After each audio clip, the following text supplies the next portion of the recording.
Muhtaram Prezidentimiz tomonidan yoshlarimizga 32 turdagi imtiyozlar berildi. Shu imtiyozlardan biri ko'mak loyihasi bo'lib, bunda chekka hududlardagi yoshlarimizni xorijiy tillarni o'rganishlari va zamonaviy kasblarga ega bo'lishlari uchun oliy ta'limni tugatib kelgan yoshlarimizga 130 million so'm suda ajratish joriy qilindi.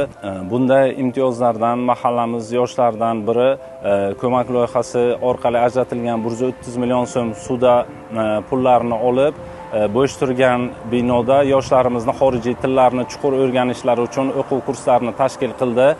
Hozirgi kunda 150 nafardan ortiq yoshlarimiz ushbu o'quv kurslarida qamrab olingan. Ularni kelgusidagi xorijiy tillarni o'rganishga bo'lgan qiziqishlarini yanada oshirish maqsadida bundanda kattaroq marralarga erishamiz degan umiddaman. Vobkent tuman Charmgarov mahalla fuqarolari yig'inida o'z ish faoliyatini boshlagan ushbu o'quv kursimizda barcha tumanimizdagi yoshlarni chorlab qolgan bo'lardim.